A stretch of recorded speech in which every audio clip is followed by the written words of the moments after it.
Look at that. Oh, it's your chair. Good morning. This February 5th, 2025 meeting of the Board of Estimates is now called to order. The board continues to meet in a hybrid format. For those here in person, please take a moment to silence your cell phones and other electronic devices. For those attending virtually, if you desire an opportunity to speak, we ask that you please keep yourself on mute until the chair recognizes you.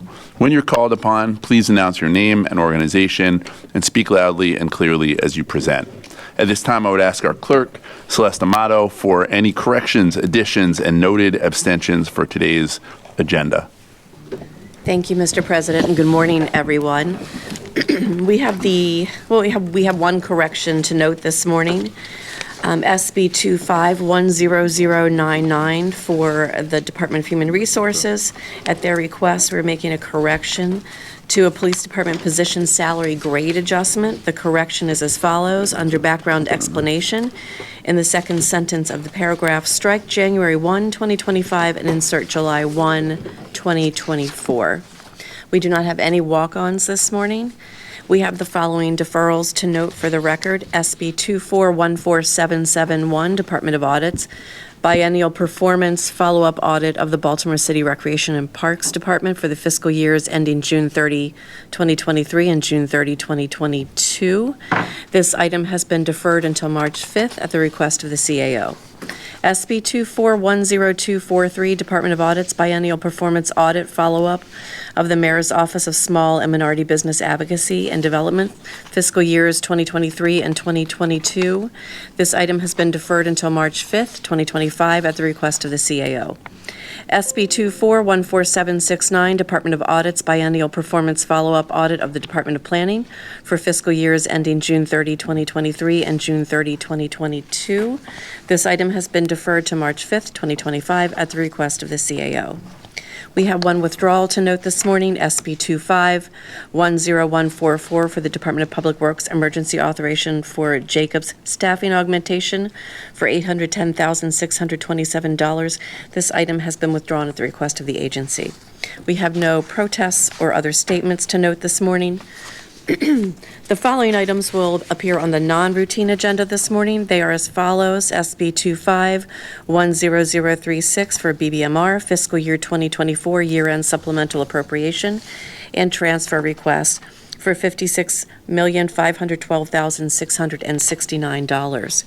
SB 2510233 for the Department of Finance, payment in lieu of taxes, a pilot agreement for Towns at the Terraces. Housing Authority of Baltimore City is the agency for 800 West Saratoga Street for $0. SB 2414684 for the Bureau of Procurement, Emergency Procurement Extension for SCON 001362, Kami Electrical Company. SB 2510213 for the Law Department Settlement Agreement and Release. Dennis Freeman, STARS, hashtag 230016268 for $720,000. SB 2414627, Parking Authority of Baltimore City, Emergency Procurement for Penn Station Garage Management Agreement for $320,561. SB 2414636, Parking Authority of Baltimore City, Emergency Procurement Group 4 Garage Management Agreements for $497,029. SB 2415135, Bureau of Procurement Unauthorized Procurement for the Women's Civic League, Historic Building Roof Replacement, Exterior Painting, and Additional Wood, $48,963.77. SB 2414336 for the Department of Public Works, Unauthorized Procurement for BSW Wilmot Modular Structures for $66,477.99, and SB 2414865, Department of Public Works, BSW Unauthorized Procurement United Site Services for $11,594.44. We have the following abstentions to note this morning for the Honorable Mayor Brandon Scott. He's abstaining on SB 2414023, Health Department Provider Agreement with the Johns Hopkins University, and SB 2414690, Health Department Provider Agreement with the Johns Hopkins University. The Honorable President Zeke Cohen has one abstention to note this morning, SB 2510036, BBMR Fiscal 2024 Year-End Supplemental Appropriation and Transfer Request. The Honorable Comptroller Bill Henry is abstaining on all travel requests and travel reimbursements. City Solicitor Ebony Thompson has no abstentions to note this morning, and Director of Public Works Khalil Zaid has no abstentions to note this morning. We also have no votes to note on the routine agenda. And that concludes our opening statement, Mr. President. Thank you. At this time, I ask for a motion to approve and adopt the opening statement as read by the clerk. So moved. Second. It's been moved and properly seconded. All in favor, please say aye. Aye. All opposed, please say nay. The opening statement has been adopted. I now direct the board members' attention to the memorandum from my office dated February 5th, 2025, identifying matters to be considered as routine agenda items, together with any corrections, additions, abstentions, and no votes that have been noted by the clerk. I'll entertain a motion to approve all the items contained on the routine agenda. So moved. Second. It's been moved and properly seconded. All of those in favor of approving the items on the routine agenda, please say aye. Aye. All opposed say nay. The ayes have it. The routine agenda items have been adopted. Seeing no further questions, we will now move to the non-routine agenda. Next item is SB 2510036, Department of Finance. This request is to approve the fiscal year 2024 year-end supplemental appropriation and transfer and allocation of funds request. On behalf of the Department of Finance, is the Department of Finance in the House? They're on the screen. Oh, shit, the flu, so she might be online. Oh, yeah, she's on there. She raised her hand virtually. Got it. All right. Department of Finance is coming on through the screen. Going to ask that they introduce themselves when they get on.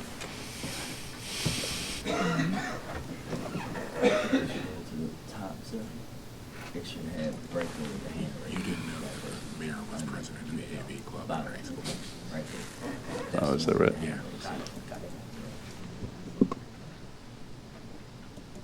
I'll show you.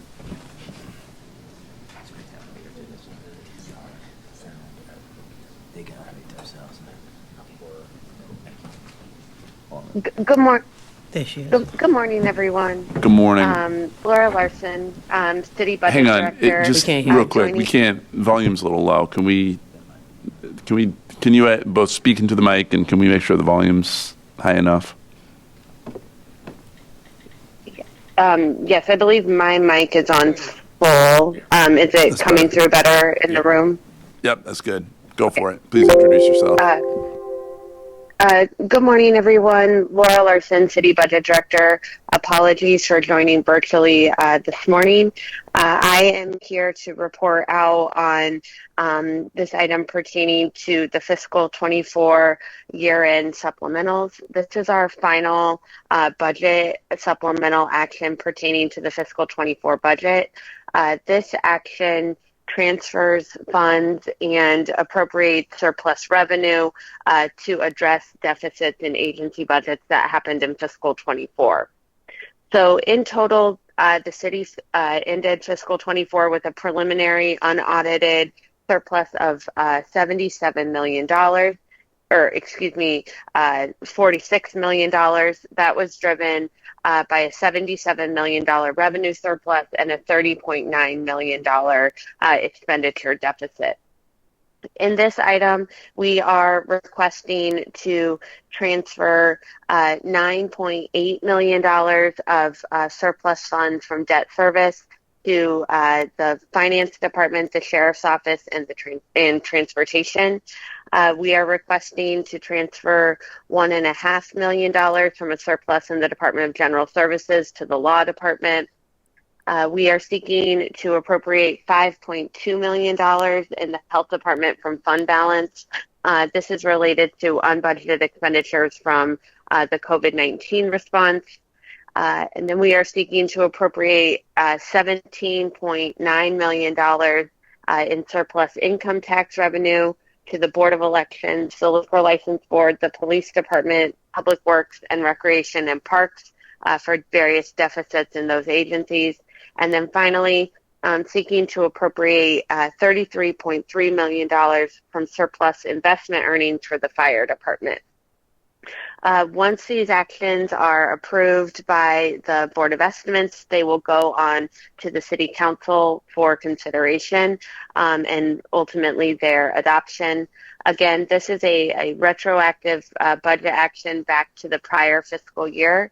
The delay in bringing this item to the board is a result of some delays in our closeout procedures. We are working internally within the Finance Department to bring these items to the board in a more timely fashion for fiscal 25. Thank you, Director Larson, and sorry to hear you are not feeling well. I'm going to open for any questions from the board. Hearing none.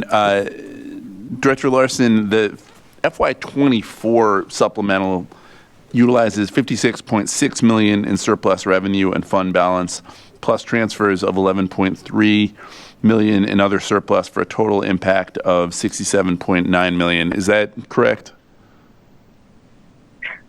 Yes, the total impact would be $67.9 million. That's correct. So in contrast, the FY23 supplemental utilized a combined $37.4 million in surplus revenue and fund balance. Can you explain why this year's is significantly higher? Is it overtime costs? What accounts for the discrepancy? So historically in recent trends over the last couple of years, we have seen deficits, a consistent deficit within our fire department, and that has been driven by the department's staffing challenges and sort of the corresponding overtime that goes along with that. I will say some of the other deficits that we are seeing, that we experienced in fiscal 24, I would attribute some of those to procurement activity related to items that were potentially planned in a prior fiscal year, but ultimately didn't end up getting paid out until fiscal 24. I think we can attribute that partially just to the city's ongoing transition to Workday, which a lot of those kinks have now been worked out. And then the final piece would be just additional various overtime in different departments. A couple of notable examples would be the police department.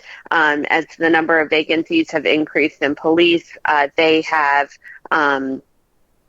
seen their deficit increase. That's not something we had seen in recent years. We also have seen additional cost pressures, again, by workload demands in the Department of Public Works as well as Recreation and Parks. Thank you, Director Larson. Appreciate that. Talking to the mayor a little bit, what's the conversation with, particularly when we look at the fire department and the overtime costs, what's the conversation to sort of try to rein in those additional costs from the finance department? Yeah, so we've been working. We've been working. I'll take this one. Okay. Faith Leach, Chief Administrative Officer. So thank you for that. So we've actually, as the as the BBMR Director mentioned, we've been seeing a trend over the past few years of pretty significant deficits in the fire department that are due in part to overtime costs. And so under Chief Wallace's leadership and with the partnership of the Office of the Labor Commissioner, we've been actually engaging in conversation about changes to schedules and shifts that could potentially have a long-term impact on how we staff the fire department. Those things have to be bargained, right? And so we are actively at the table with our union partners trying to work together to come up with a shift model that reduces the overtime costs for the city, but that also supports our fire and EMS staff that work really hard for the city. As a part of the 10-year plan, we actually have been looking at a long-term a long-term kind of strategy and proposal on ways that we could shift staffing, shift the way that we design services. We've been looking at possibly doing a chase car model that would potentially reduce staffing on the EMS side. So there are a number of things that are on the chase car model. So one of the things so right now, when we don't have enough staff on the EMS side, we have to tap into fire staff or what have you. Sure. And so there are models in other cities where there's a vehicle that responds in addition to our ambulatory services.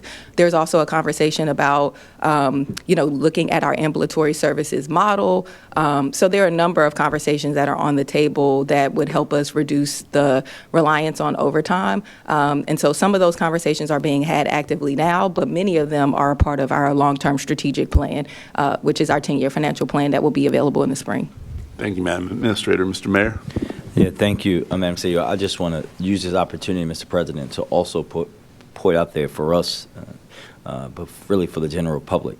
This also is going to require us to have a real long and depth conversation in the public about what our EMS is actually supposed to be for. Because if you spend time with our EMS members, you can see, or if you just go and walk to any local hospital, you will see our EMTs sitting there waiting for people to be taken into the hospital.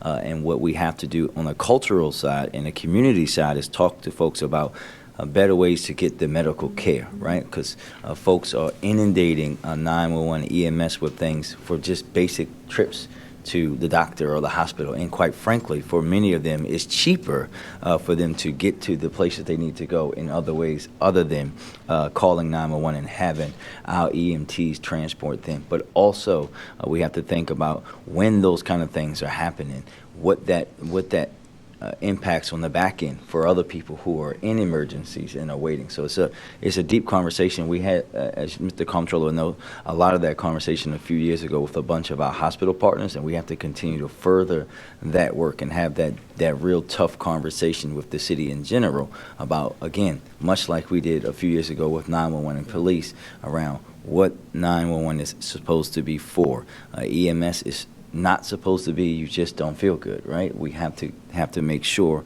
that we're having that conversation too. No, I appreciate that. Mr. Comptroller?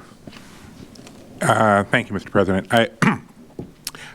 While I would never want to say we shouldn't have that conversation with the public, I think one of the things we had discussed a couple years ago was also what we can do on our end unilaterally, which is, and this is where I know I've talked to Chief Wallace about this, and I know, as the CAO said, I know conversations are happening about working out arrangements with home health operators and private transport companies, because, as you said, a lot of times people don't really need the services of an ambulance.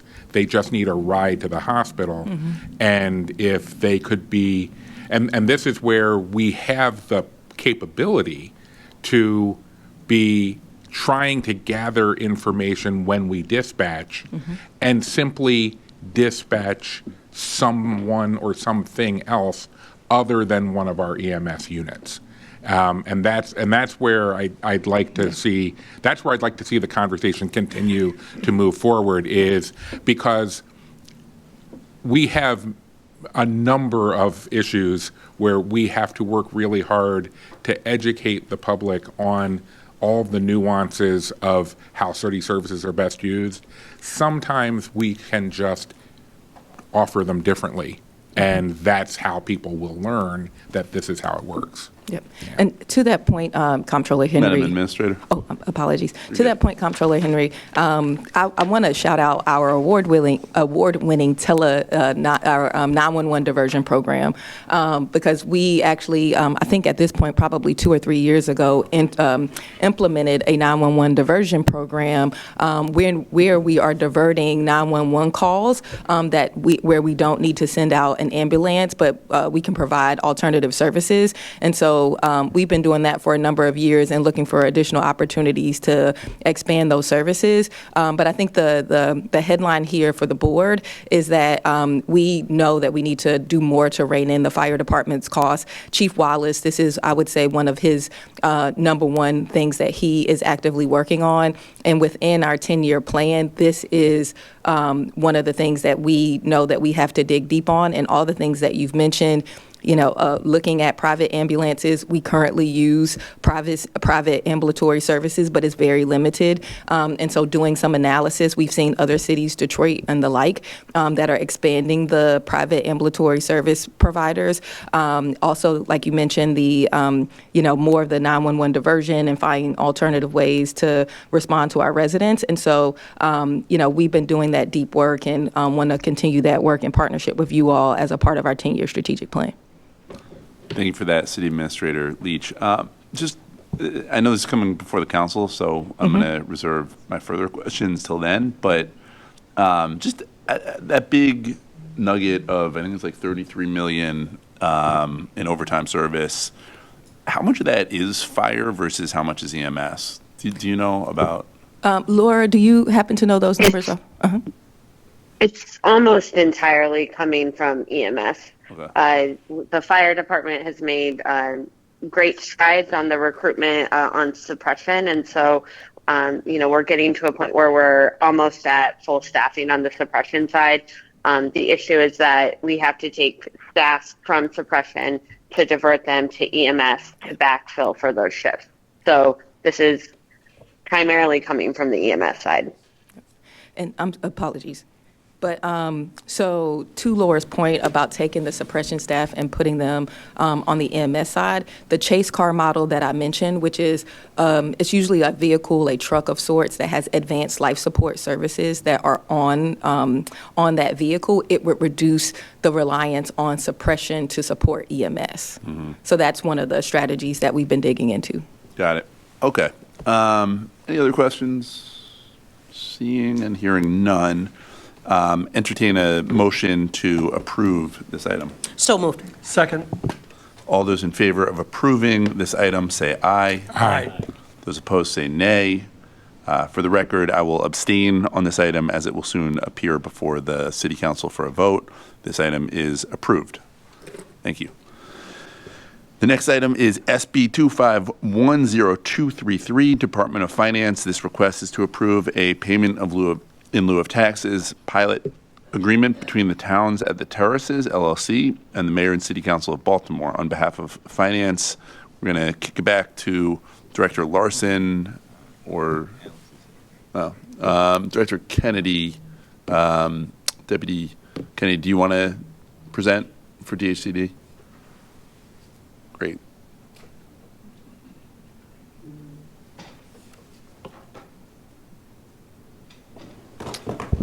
Good morning, Morning. Mr. President. I believe that we have a present and online.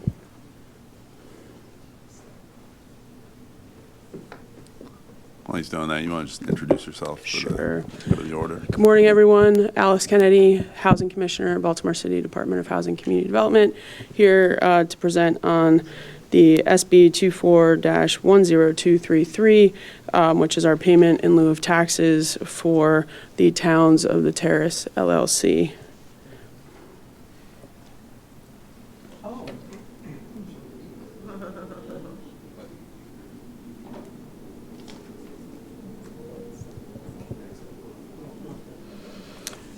Stephanie, can you pull up the PowerPoint? Right now it's just showing the screen with the emails.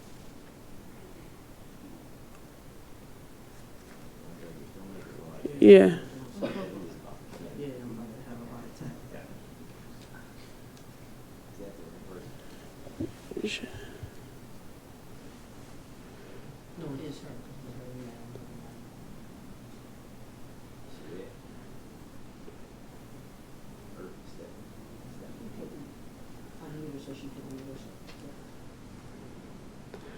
Or switch to Wendy.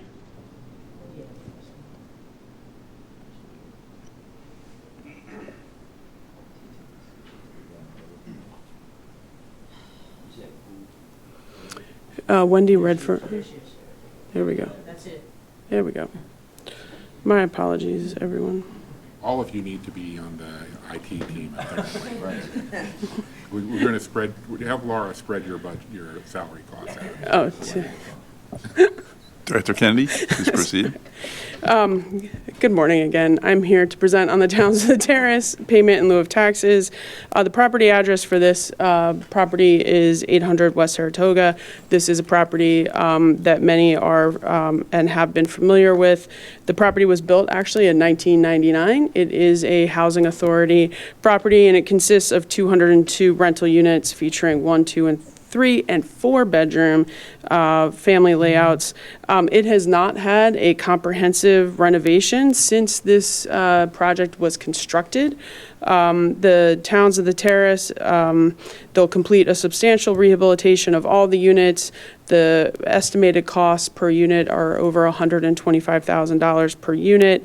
And all but one are affordable to residents earning 60% of area median income or adjusted for the family size.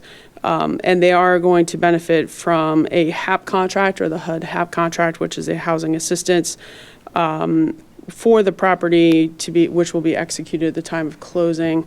This is, like I said, a housing authority project. So within that includes project-based vouchers as well as. She brought it down, Commissioner. I don't know why she brought the presentation down. There. Oh, there it is. Okay. Yep. Okay. All right, we can. Is it good? There we go. Stephanie, advance the slides down to slide 5.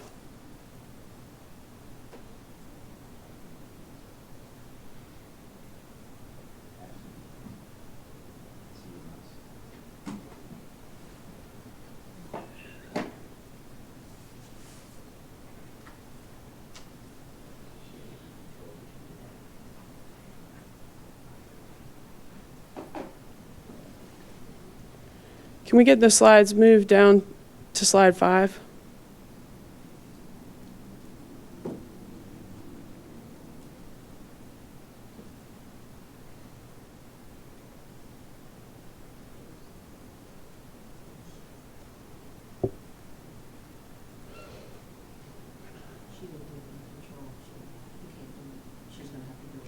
All right, Stephanie, can you move the slides to slide 5?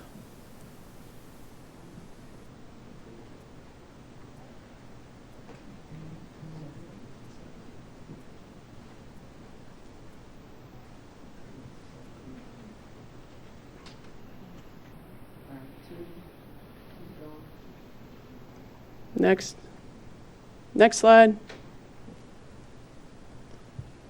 There we go. Okay. This is good. Yep. So this is the breakdown of the pilot payment. So we will be receiving a pilot payment of $25,000 for the pilot. The finance has also reviewed all of the financials, agrees that the pilot is reasonable for this project. The pilot is calculated as the gross rental income minus the vacancy minus the owner paid utilities, then at that 10% rate, which equals the $25,000 per year. We can go to the next slide, please. So this is incremental and actually new revenue because the property currently is owned by the housing authority. So there has been no tax revenue because of the new ownership structure, where the ownership structure will actually now fall to the Baltimore Affordable Housing Development, otherwise known as BOD LLC, which is a sole LLC of the housing authority. We actually will be able to realize this tax revenue. The pilot's necessarily because it does create room in the profit and loss for that additional debt service expenses for the over $8.4 million of project costs. And they've already gone through all of the other components of a capital stack related to either low-income housing tax credit equity, their Freddie Mac mortgage, and also a deferred developer's fee. With that, I will take any specific questions on this. We'll open it up to the board for questions.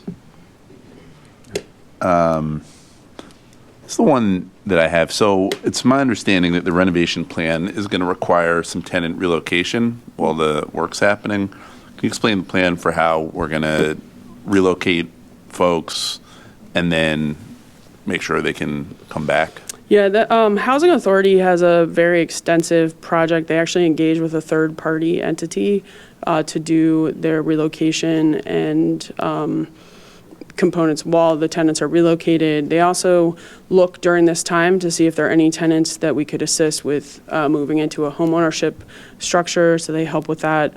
It's similar and has worked very well with the relocations that the Housing Authority has had to do as part of the Perkins Somerset Old Town. And it's the same process and model for that. And I know you don't run HABC, so I don't want to put you too much on the spot for this, but the communication for that, does it go through the tenant council? Do they opt directly, It's multiple so it's tenant council, individual outreach with the tenants themselves. They do door-to-door. They hold meetings. They've held multiple meetings on this relocation for a long time. They do monthly updates as well as quarterly meetings, tenant council, direct letters, direct conversation. Got it. All right. Seeing no further questions, I would entertain a motion to approve this item. So moved? Second. All those in favor of approving this item, please say aye. Aye. Aye. Those opposed say nay. Abstain. Noting Mayor Scott is an abstention, the item is approved. Thank you. The next item is SB 2414684, Department of General Services. This request is to note an emergency procurement extension with Calmy Electrical Company. On behalf of DJS, we have two gentlemen. You can both come up. If you could introduce yourself and take it away. Matt Rappaport. Good morning, members of the board.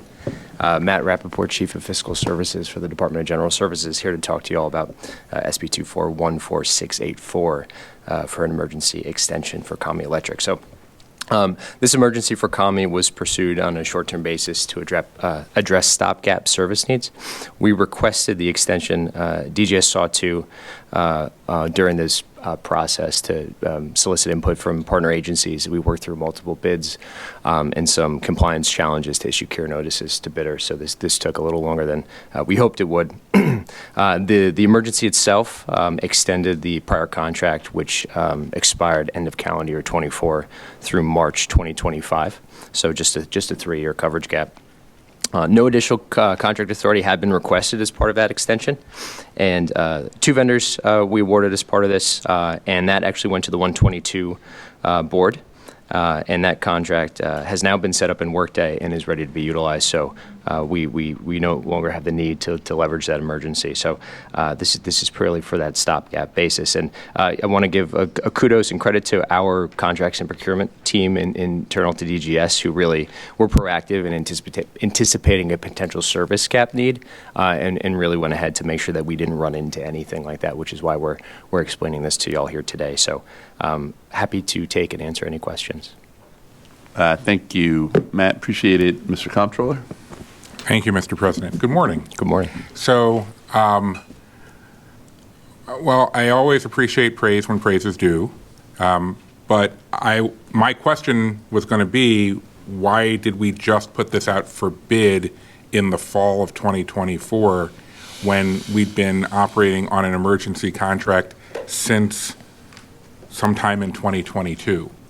Like usually we thought the point of these emergency contracts was so we would have service while we put something out and do a bid in the proper fashion. Why did we wait 2 years to put it out into the field? I don't think we waited 2 years. I think there were issues with prior attempts. I don't want to misspeak and misrepresent those details to this board, but we can follow up with you on the recent history of trying to get this back out there. Okay. I'm looking at Adam to see if Adam knows off the top of his head any of those. Okay. For once, he doesn't know. For once, yeah. Well, 22 also predates him. All right. Yeah. Okay. We would love to Sure. have a full explanation of why it We took can provide that. that long to put something in the field. Okay. Thank you. Thank you, Mr. Comptroller. Any other questions from the board? Director Zaid? No. Okay. Hearing and seeing no further questions, I would entertain a motion to note these items. Well, we're noting it, we don't need a motion. We're just No. noting it. Good We point. don't- yeah. I will note these items. Thank you, Matt. Appreciate it. Thank you. Thank you. The next item is SB 2510213, Department of Law. This request is to approve a settlement agreement and release with Dennis Freeman. On behalf of law, we have, Good morning, Mr. Council President, Mr. Mayor, Mr. Morning. Comptroller, members of the board. Steven Salisbury on behalf of the Law Department. The Law Department is here today presenting requesting authority for a settlement agreement in the amount of $720,000.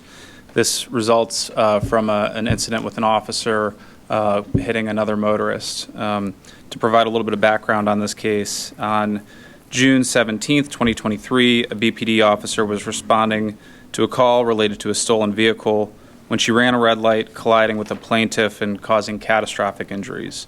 The officer was driving eastbound on Sinclair Lane at the intersection with Moravia Road when she entered the intersection. Preliminary investigation showed the officer had her lights on but not her sirens. She was traveling close to 40 miles per hour and did not even slow down as she approached the intersection, which, not according to policy. As I said, the plaintiff's injuries were catastrophic. He was taken to shock trauma and ultimately had to have his right leg amputated, then had a series of surgical procedures on his left leg. In addition to the physical injuries and trauma, in addition to all the physical damage, he also was out of work a considerable amount of time because his work had a physical component. Ultimately, the Law Department negotiated a settlement agreement and release in the amount of $720,000 in light of the exposure from this case and in light of the significant damage that the plaintiff suffered. I know that, in briefings with the comptroller, some of the questions that have come up have been around discipline. I would just note that this case was investigated by the Administrative Charging Committee. The ACC ultimately recommended a 5-day suspension and a letter of reprimand. During the pendency of that investigation, the officer's driving privileges were revoked, but were reinstated at the conclusion of the investigation. She has been referred to an enhanced driver school. And with that, I'm happy to take any questions that the board may have. Mr. Comptroller? Thank you, Mr. President. Good morning. So when we first had the briefing, we learned afterwards that the policies that risk management have for city employees who drive city vehicles do not apply to the police department. But then we subsequently learned that the police department had done their own disciplinary/investigatory process, and so the officer did not drive a city vehicle for a lengthy period of time. What I'm curious about is my first thought at the time had been, why wouldn't this apply to the police department? But then we realized the police department did not used to be a city agency, and it may have been that a lot of things that the rest of the city does centralized for the rest of the city are duplicated in the police department because they haven't been a city agency. And I assume that that is part of what we are working towards in making them fully a city agency. So have the conversation started with risk management yet to have a unified policy for how city employees driving city vehicles, driving behavior affects their ability to drive city vehicles? Because we couldn't find any sign that risk management has a suspension or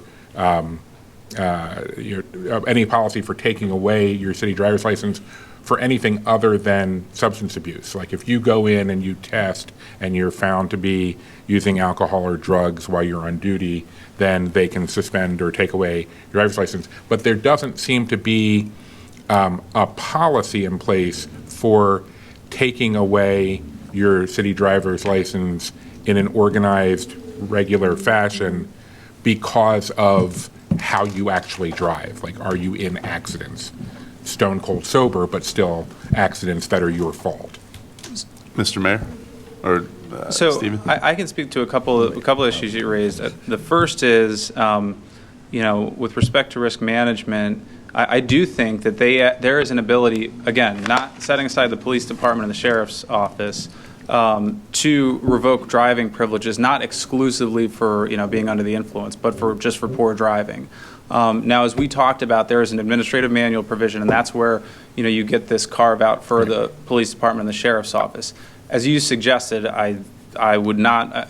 My assumption would be that is tied to an earlier time when the police department was a separate state agency, and I can say that in discussions with the police department, I don't want to speak on their behalf, but I do believe that there's a willingness and an openness to engage with risk management about bringing in a more citywide policy and giving some of those same that same authority that risk management has for the non-law enforcement. I'm glad there's a willingness and an openness to be part of the city.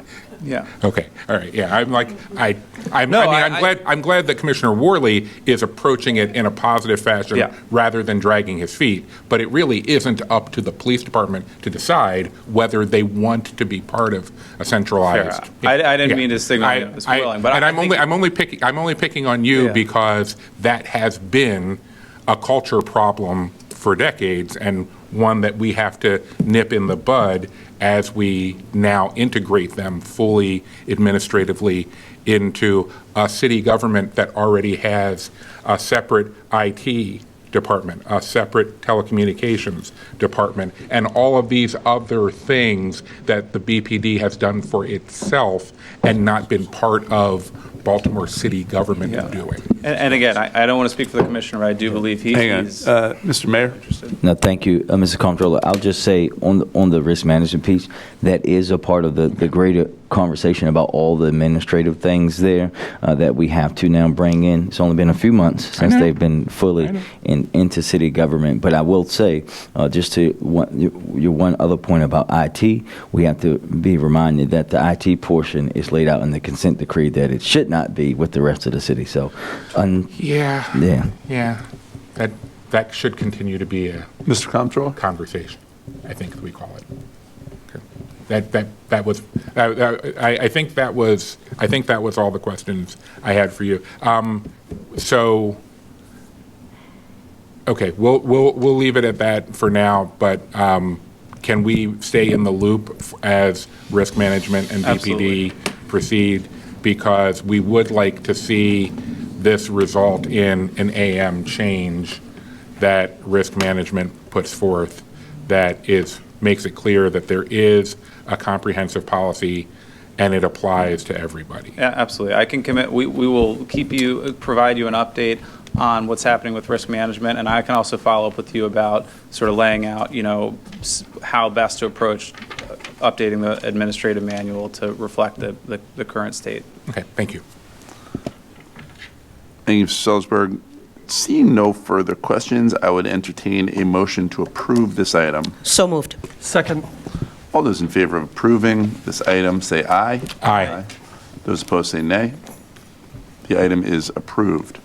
The next item is SB 24-14627, Parking Authority of Baltimore City.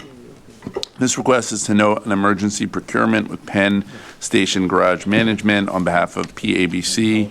We have Mr. Adam. The floor is yours. Good morning, Mr. President, Mr. Mayor, Mr. Comptroller, honorable board members. Adam Manning, your Chief Procurement Officer. If you don't mind, I'm going to combine 14627 with 14636 as they go together. Please proceed. This is to note an emergency procurement to extend the parking authority's management contracts for the garage groups through June 30th of 2025. There was an emergency contract in place from May of last year. To remind the board, an RFP had started. Due to unfortunate circumstances, everything got dropped and lost, passing of a person, outdated scope. Working with the parking authority, a new RFP was issued, RFQ 000650 was issued, responses were taken in, technical reviews were done. As part of our process, it went to the SMB&D office. SMB&D did their review. All of the proposers were found to be non-compliant. Since all of them were found to be non-compliant, we gave them all the opportunity to cure the non-compliance. They have resubmitted those. We have then received them. We have sent them back over to SMB&D for them to do their compliance check. We expect to hopefully have their response within the next 30 to 60 days, allowing us to finish up negotiations and come back to this board before June to make a new award. So these are both noting that this has been extended again to go through June 30th, just to give us time. We have to do negotiations and items of that sort. And I'm happy to answer any questions, and the director's here also if you have any. Questions for the board? Okay. I will note these items. Thank you, sir. Thank you. The next item is SB 24-15135, Bureau of Procurement. This request is to approve an unauthorized procurement with the Women's Civic League. On behalf of BOP, we have Mr. Adam again. Good morning, sir. Good morning. This, unfortunately, is just error upon error between what's going on. This is a Rec and Parks. What happened is the building that we're talking about here, the Shared Stories Home and Remodeling, was in disrepair. The roof was leaking, a variety of other things that happened. The individual who was in charge here is no longer with the city, has left the city. Based upon items, they got a conditional approval letter from Maryland Department of Planning. They moved forward using this company, Shared Story Homes, to do the repairs. They had used Shared Story to do another repair in the past under contract that this board had awarded. Things went through and the work was done, but it was never brought forward to this board. We never had a contract, the PO wasn't in place, and now we're requesting permission to pay this outstanding invoice of the $48,963.77. I do know that the Chief of Staff for Parks and Recs is here, and she can give more information if needed. Madam Chief, would you like to add to that? I think Chief Manny summarized it well. We did have a change in personnel. The new project manager believed that the contract was in place. Once the approvals were received from MHT, they proceeded to have the work authorized. And then when the invoice was submitted, it was discovered that there was no active contract, so the PO couldn't be paid. Understood. Any questions from the board? I see Mr. Comptroller. Thank you, Mr. President. Good morning. Good morning. Adam kind of referred to this, but I want to be explicit about it. Did the vendor proceed because they got a notice to proceed from Maryland Department of Planning, or they got a notice to proceed from the now no longer with us, staff person at Rec and Parks. Correct. So the approval to proceed came from BCRP. Came from, okay, all right. But that person is no longer with us. That is correct. Okay, and we don't send them Christmas cards or anything? No. Okay, all right. Okay. Where do we go from here? How do we? So internally, we are working with our fiscal team to make sure everyone who is engaged in contracting work fully understands the process. Additionally, we have notified our vendors that no one should do work for BCRP in the absence of a PO. So I think it's a two-pronged approach. I do think that some vendors understand the nuances of city government, so they do proceed knowing that it will eventually be approved. So we have done a reset both internally and with our external vendors that we need to follow the procurement process that's been outlined. But do we? And this almost might be a legal question as much as a procurement question. Like, do we officially provide notice up front to all vendors that if they provide goods or services without a PO, they may not get paid? So it's my understanding that Yeah. that is provided when they register for Okay. Workday, when they begin engaging in business. Well, that's what I will yield to Okay. my colleagues to confirm that. Be- Yeah. That's right. That's our understanding. And Yes, Yes. that is correct. And the reason for that is the PO is showing our business partner that the funds have been encumbered. The PO should be the official notice to proceed because it's saying is we put aside that money for you and move forward. At times, there are confusions because the board will approve a contract, we do contract draws, and sometimes that gets in the way. It's part of the mayor's transformation plan to continue working on that and change it. But the PO is the actual notice to proceed because that's telling that business partner everything's been done and those funds have been encumbered specifically for you for this project. You do the work, send us the invoice, we approve it, and we'll pay you. If we don't have the PO, we are not living up to our obligation, which is saying, and you could, like you said, is, yes, there's a possibility that we're not going to pay you, or we'll consider your donation. Yeah, we appreciate your donation to the. Exactly, but no, the PO is the legal official notice to proceed because that shows that the funds have been encumbered. Okay. All right. Good. Okay, thank you. So this is the second time in 2 days I've heard about work either not being done or being done improperly due to personnel shifts within an agency that led to, in one case, money having to be reallocated to the state. That was yesterday's budget hearing. In this case, this whoopsie that we're now in.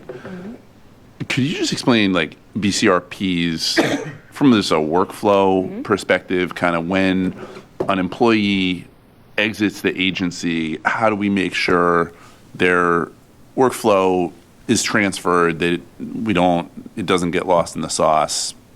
Because again, twice in 2 days I'm hearing. Yeah. So I can tell you that employee transitions, particularly in our agency, there depends on how the employee exits, right? If there is just a short 2-week notice, that means that we do have a knowledge transfer form that we attempt to get filled out by our employee as they're exiting.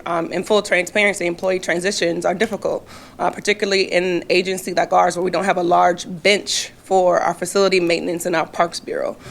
So I won't belabor that issue here, but there is a bench issue for that part of our agency.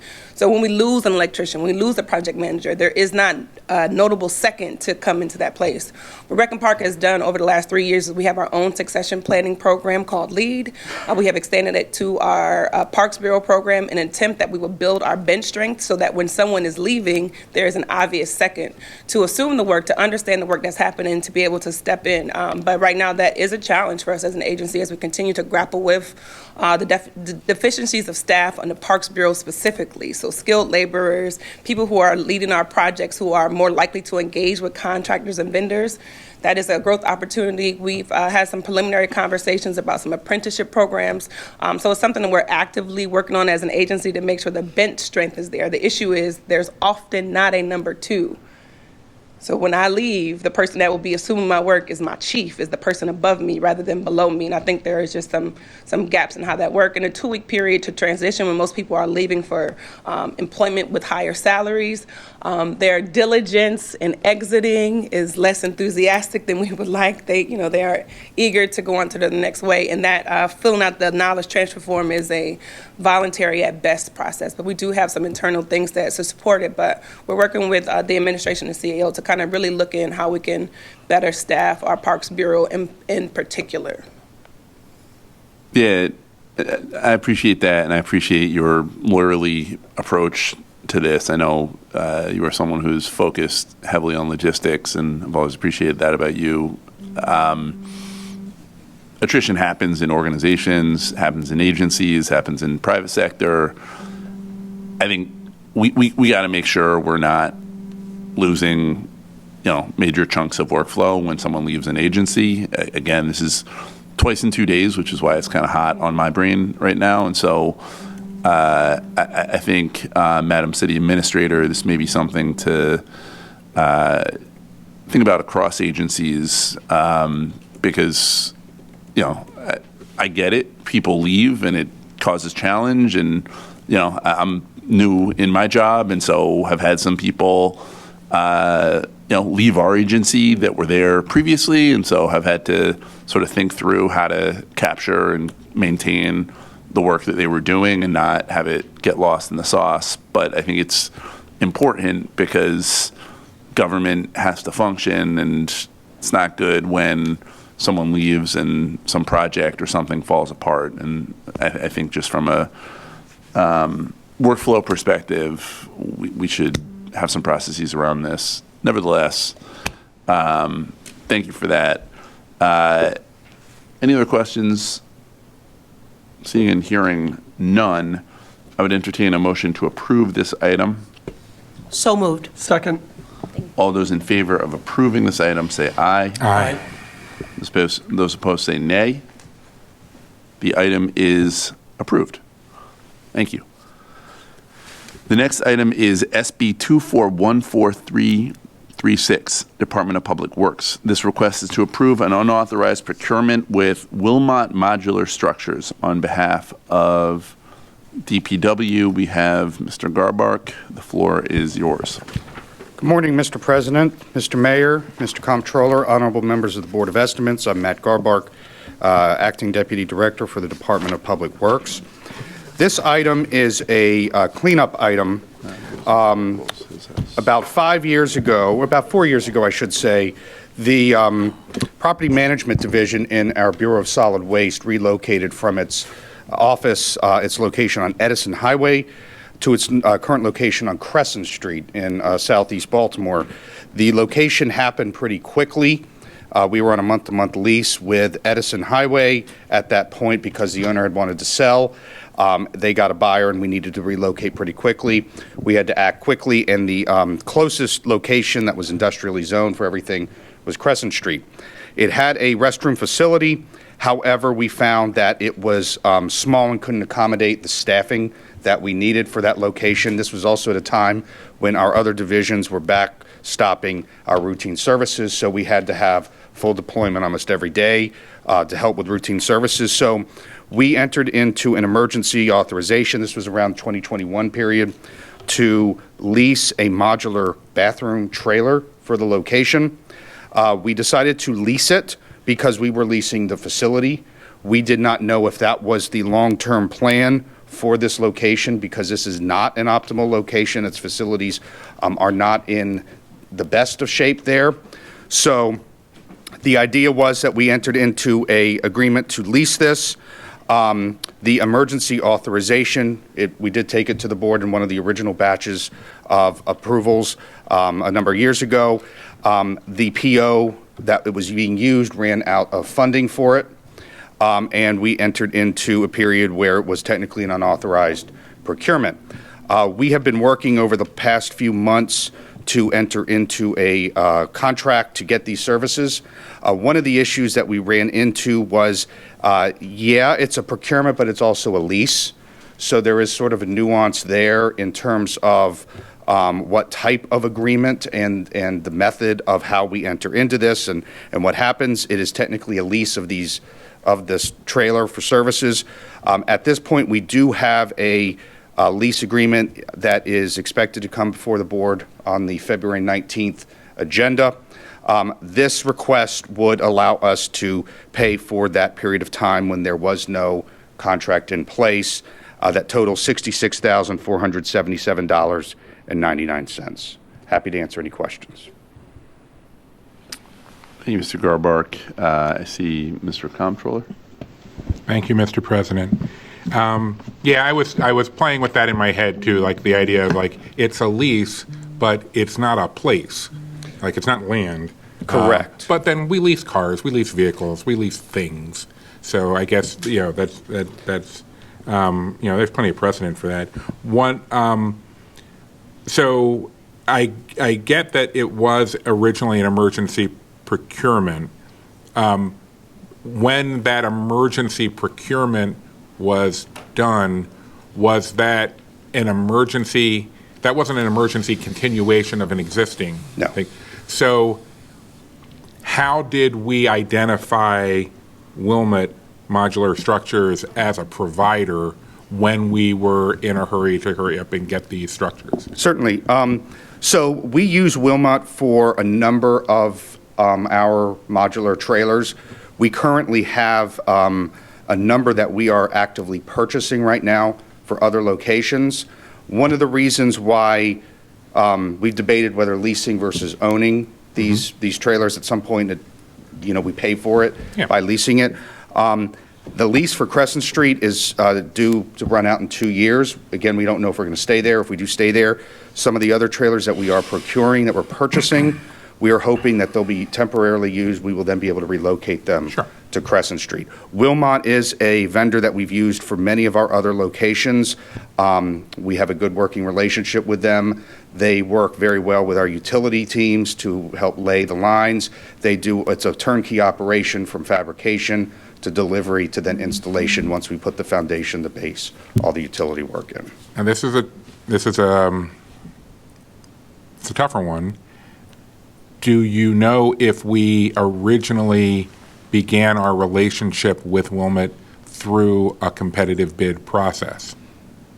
I don't know that answer. Because I feel like I have started to see that as a thing where we get into an emergency situation and we are sort of forced by circumstances to select source.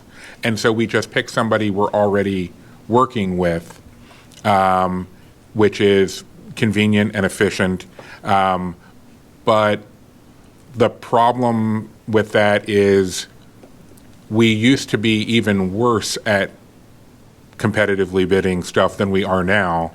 And we had even fewer rules and fewer enforcement, and less enforcement of things like MBE and WBE requirements and things like that. So simply continuing to use the people we have used in the past for a while is not necessarily an automatic badge of these are the best people we should be working with.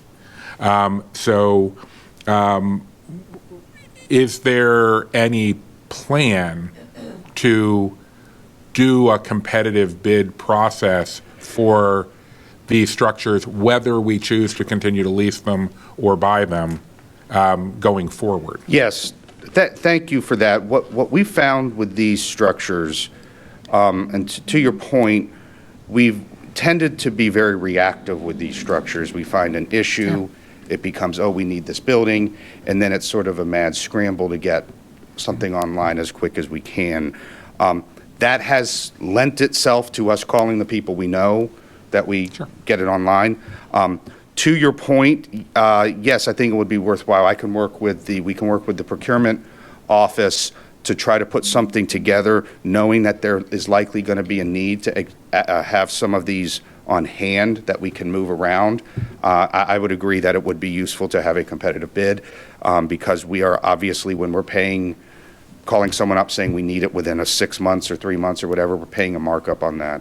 as well. So, yeah, I take your point. I'm happy to work with procurement to put something in place for them. Okay.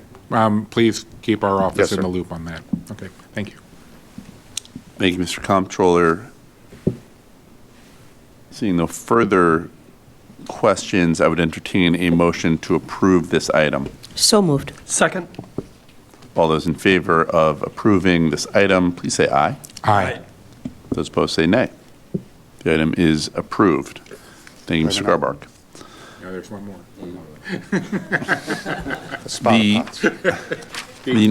The next item is SB 2414865, Department of Public Works. This request is to approve an unauthorized procurement with United Site Services. On behalf of DPW, we still have Mr. Garbark. Thank you, Mr. President, Mr. Mayor, Mr. Comptroller, honorable members of the board. This is another cleanup item from the Bureau of Solid Waste. Is a bit different from the, I know, no pun intended. Yes, sir. I didn't realize that. I was going to let it go. Yes. I understand. Yes, sir. It's Bill Henry humor. Yes. That's not kind. That's not kind at all. This is for an unauthorized procurement for porta pots for the Northwest Transfer Station. 5 years ago, there was a need to procure the services of these, to have these porta pots on site. We do have facilities in the buildings that the staff use. These were there because there was a need from the public that we wanted to provide convenience for them to use these facilities if they needed to. In researching this, it turns out that this procurement was an older procurement that we used under the old City Buy system. It was a smaller amount because it's only one site. The procurement, the contract lapsed, and there was no contract to pay. However, the vendor continued to provide the services, and we ended up racking up some money that we owed them. This is a request to pay that amount. In the meantime, we still want to have these services there. This vendor has said that they are not willing to provide a quote for services until we pay the outstanding balance. And we are also working with procurement because this is, we do have contracts for these types of services further throughout the city that we want to use and get a competitive bid and make sure that we don't have, this doesn't happen again. Questions? I see Comptroller Henry.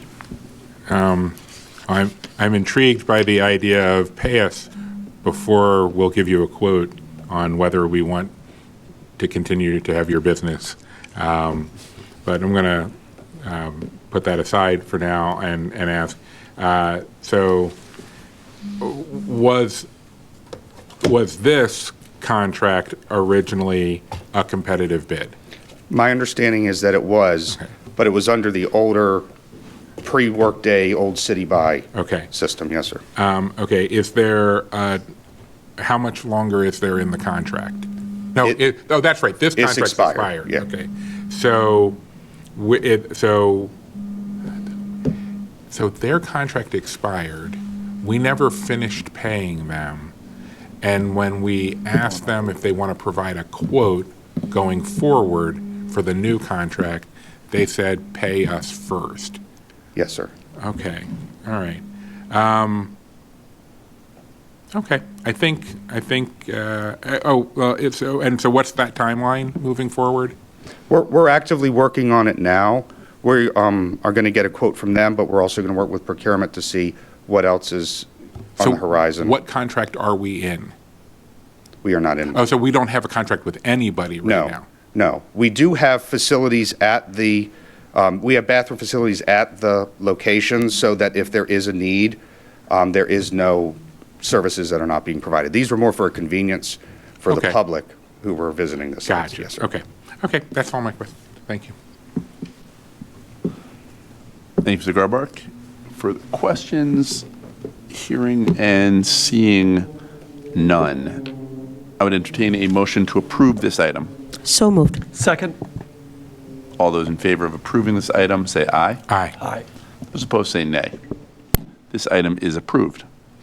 As there is no more business before the board, we will now adjourn this meeting. The next regularly scheduled meeting of the Board of Estimates will occur on Wednesday, February 19th, 2025 at 9 a.m. I thank everyone for participating and tuning in. Baltimore, stay safe and stay warm. Thank you.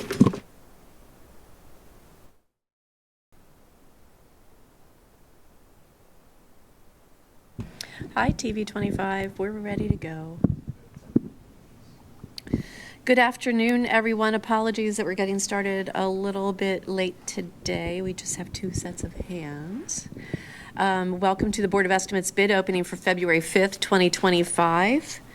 I do have one addenda to share today. The Department of Public Works SC 1028, cleaning of the outfall interceptor. That bid will now be opened on March 5th, 2025. Again, that was Public Works SC 1028, cleaning of the outfall interceptor. That bid will now be opened on March 5th, 2025. And then we are opening 4 bids today, all for procurement. Up first, in case I'm going to compare the procurement numbers so we make sure we're opening the right stack. RFQ 000584, supply and delivery of water meters, varieties in parens. Yeah? Good morning, that is correct. Good morning, and thank you. We should be looking for totals for this one. No, we're not Pardon looking me. for totals because there are, I'm going to relay, as I understand from procurement, because there are varieties, residential, commercial, etc. There's lists, so I'm just Okay. going to read the name of the bidder and. And in the bid amount, I'm going to write itemized. We're going to write itemized and defer to procurement's Thank you. review. Okay, ready when you are. Okay, first up, we have a bid from Badger Meter Inc. BADGER. Yes, Thank just like you. the animal. And Sorry. I have 1 original, 1 duplicate, 1 flash drive. 1 original, 1 dupe, 1 flash drive that we can't open. Because we're not allowed to. Okay, that's not us. Oh. Okay, that bidder, that solicitation is from, that bidder is Badger Meter Incorporated. And I have 4545 West Brown Deer Road, Milwaukee. That's correct. Okay. Up next. Ferguson Waterworks. I have Ferguson Enterprise from the outside of the envelope. I think. Is it a DBA? It does not say DBA. Let me look at their certificate of good standing and see what their preferred name is. I went ahead and wrote the other one in as well. Yeah, Ferguson Enterprises. And I did / Ferguson That's fine. Waterworks. I don't have an address for this one. It is 701 Pulaski Highway, Joppa, Maryland 21085. Okay, and this is itemized, and there is an There- original. There is an original, a duplicate, and a flash drive.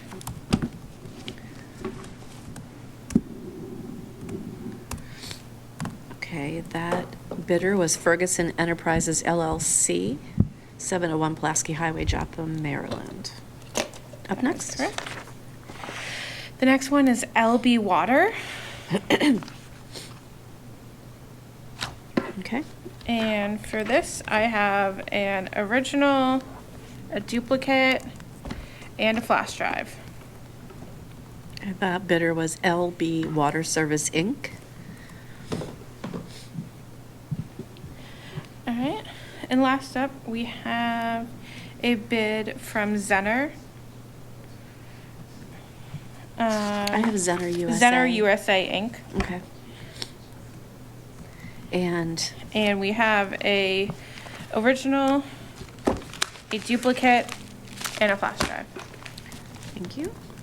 And that bidder was Zenner USA. And I'm going to run through the list. I think that was the final of 4. Yes, ma'am. So I'm going to run through that whole list for folks that are keeping track. This was a bid for the Bureau of Procurement, RFQ 000584, supply and delivery of water meters, varieties.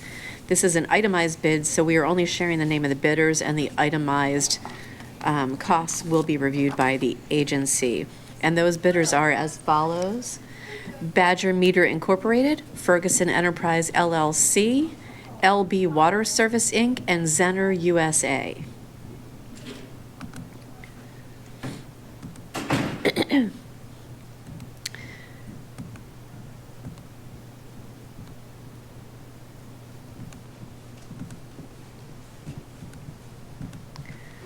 Casey, I just messed up the tab 2. I lost the name.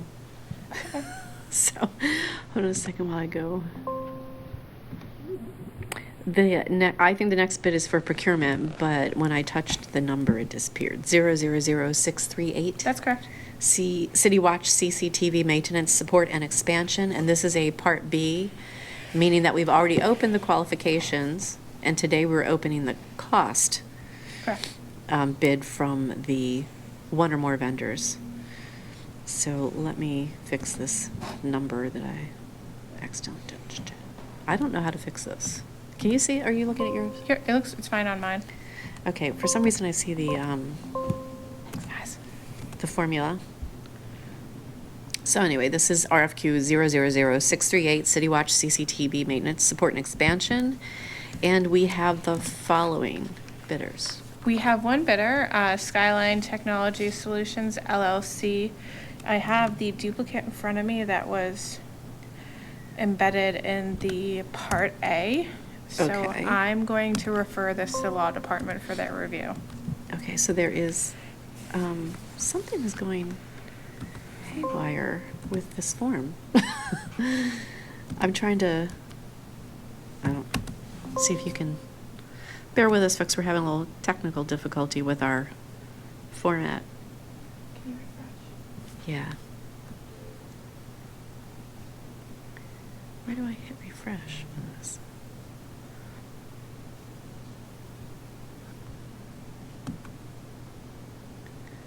Where do I hit refresh for this? Just I'm up scared top. I'm going to do something bad. You're not going to do anything bad. The arrow up top next to the URL. I don't. Can I give me your computer? Yeah, I don't have an arrow. Or am I looking right at it? Sorry. Oh, you have it open like this. Okay.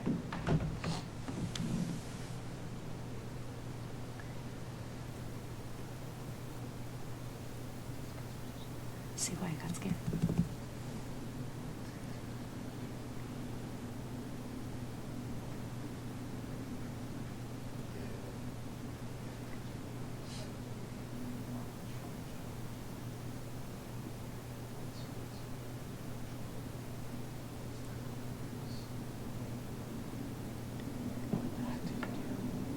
I don't know. I just hovered over that one field, but they're all connected across the tabs.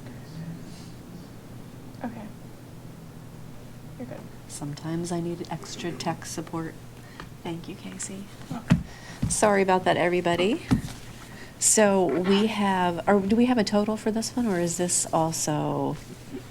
It's a total and a duplicate, so I'm just going to refer it to Okay. law. So we're not going to share the total? Yeah. We're not sharing the total? Correct. Okay. We're not going to share the total. Okay, so we're referring this duplicate Part B, meaning we didn't get an original. We see a duplicate. Or we have an original and a Procurement isn't- duplicate, but procurement and law Procurement has have to the- review this yeah. together. Okay. So that bidder was Skyline Technology Solutions LLC. And again, this is being referred to the Law Department for review before further information is shared.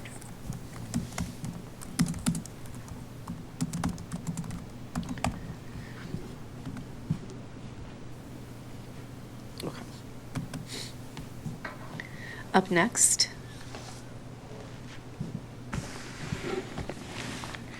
for the Bureau of Procurement, RFQ 000664, Lead Hazard Reduction Program, in parens continued. Correct. Are we expecting totals here? We are expecting totals here. Okay, great. Okay, our first bidder is First Potomac and ENV Co., Environment Co., at 1740 West North Avenue. I think you have that. Grand total. Sorry, the notary stamp is over the total. $4,676,101. $101.50. And, okay, let me read that. Yeah.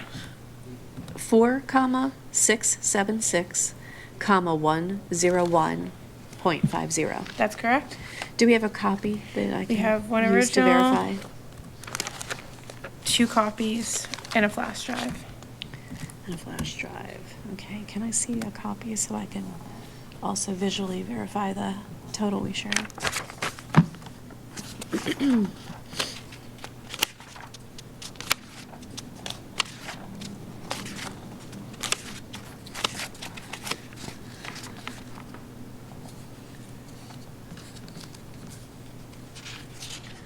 Oh, yeah. That is it's like blacked out on the copy. Oh, the copy. The total's blacked out on the copy. Not totally helpful. Okay, let me just look at the original so I can verify what I've entered and someone else can navigate these copies. Yeah, it's redacted. Very thoroughly. Thank you. Oh, geez. It's not redacted. They're copies. And the shading is so dark, you can hardly read the number. Okay, First Potomac, here is what I think this number says is 4,676,101.50. So that bidder is First Potomac ENV Co., and the bid amount was $4,676,101.50. Thank you. Okay. Up next.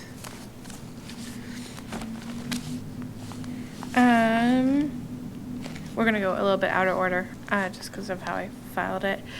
Up next, fine. I'm gonna read PJC Construction LLC. Hold on, let me fix this typo. I have PJC Construction LLC. Yes. Total? $4,596,396.90. You're getting really good at that, Casey. My second grade teacher, Mrs. Gray, would be very proud. Yes. That number was 4,596,396.90. That's correct. I have one original, one flash drive, and 2 duplicates. Okay, may I see a duplicate to verify the number? They are, I don't have to find that. That's okay.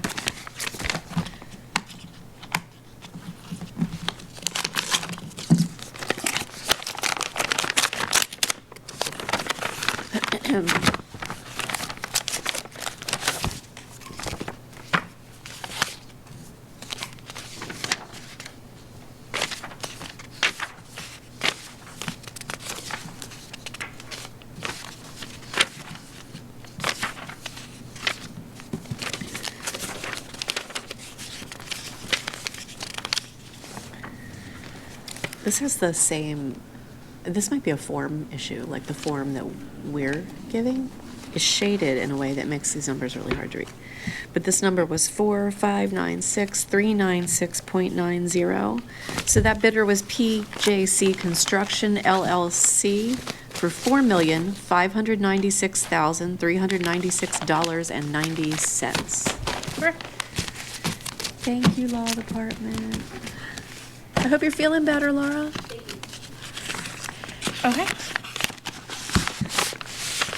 Returning copy to you.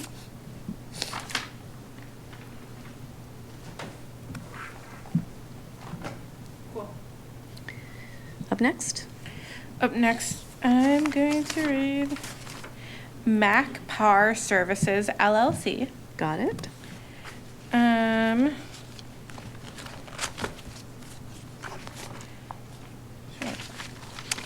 Put the sticky on the page.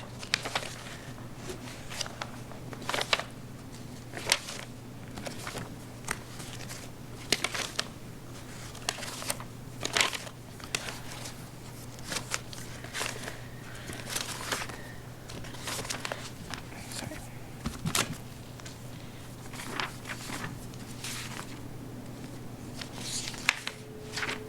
Oh, this was.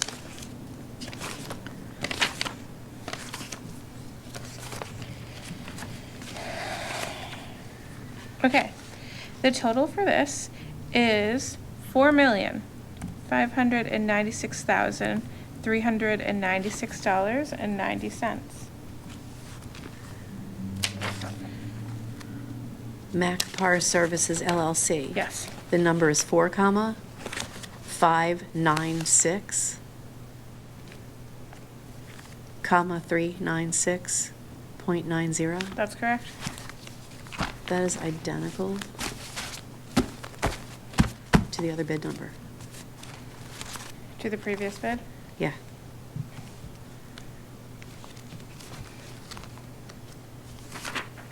We are definitely looking at the correct one, yes. Mm-hmm. Let me show you. Like, repeat the number for me again, because I also, one of my keys is sticking. 4,596, 396. 396. 90 cents. .90. Every time I hit save, like I move out of, it reduces the number, like it reformats it. Can you take a look at that on your screen?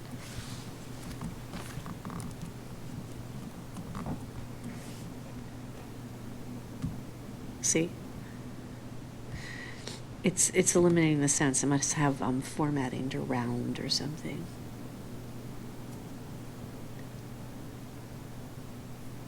I did not tell it to do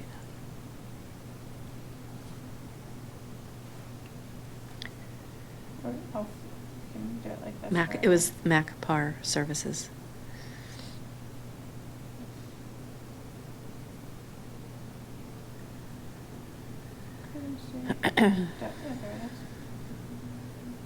And can you give me a copy of that one, please?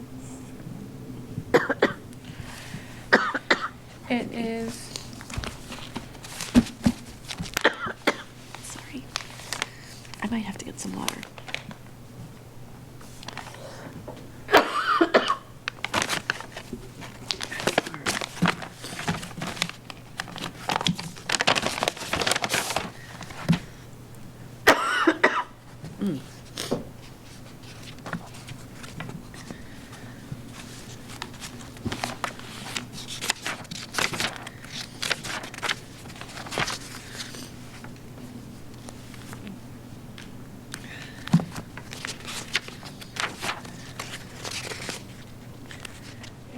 Mac Par.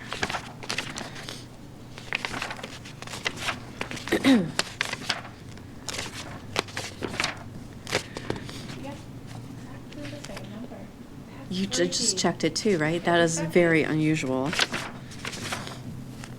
Yeah, I want to make sure because this one definitely says Mac Par, and you're looking at Yeah. PJC. Okay. Make sure we have that right. That is super strange. What page did you find the total on in your original for Mac Par? It was towards the back, and let's see, I don't see it. It was in the, I start from the back, and it's especially, yeah, it's gonna be there. It's actually in the attachment. Okay.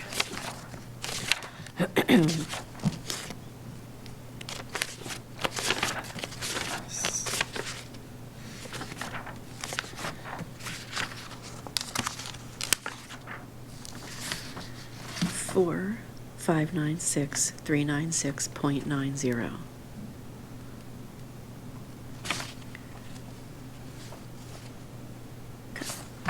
That bidder was MacPar Services LLC for $4,596,396.90.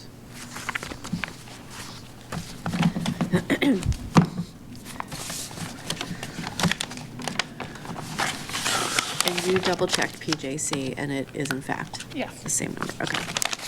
And that had Right. one It's original, just very two coincidental. duplicates, one original, two duplicate, one flash drive. This had 1, 2, thank you, and 1, thanks. Okay, so I think we have one more bidder. Yes, ma'am. All right, our last bidder is GEO Environmental Services LLC.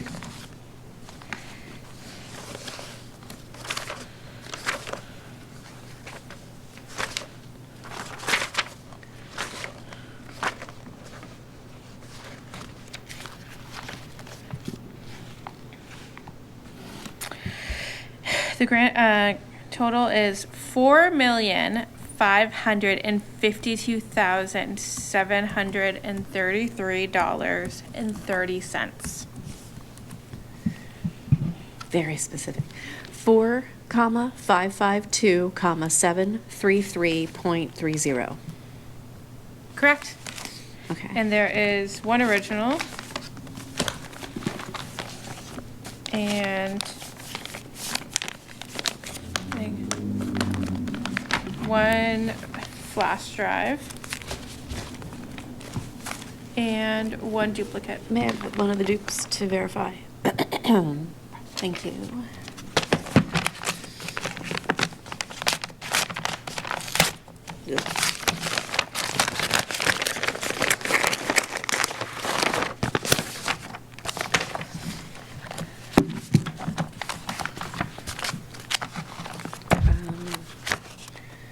Was this also one at the back? All the way in the back. Oh, I see it, okay. So this is.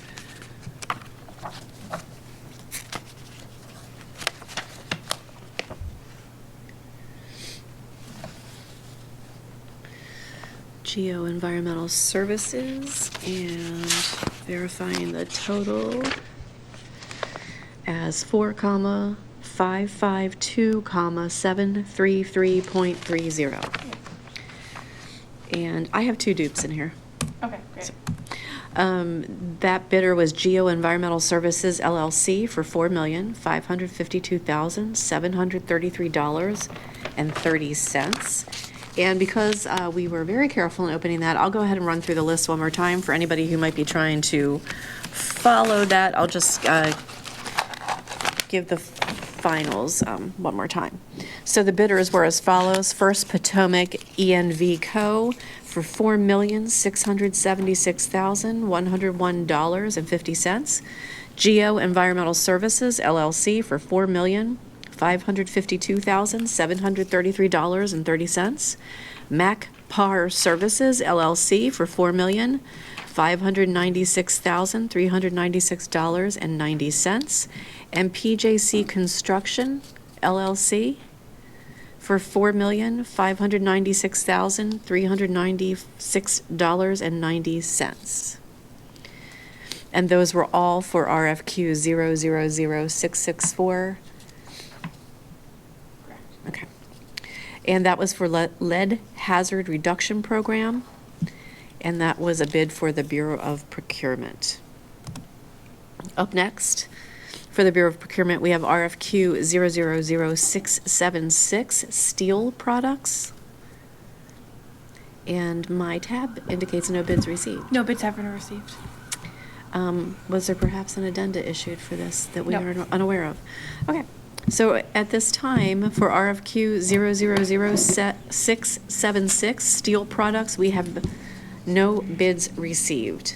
Again, that was for the Bureau of Procurement, RFQ 676. And that was our last bid to be read today, and our next bid opening is on February 19th at 12 noon. And thanks everyone for turning in. We will have these results posted by close of business today, if not sooner. And if you have any questions about anything you see posted, please feel free to contact us as always. Thank you.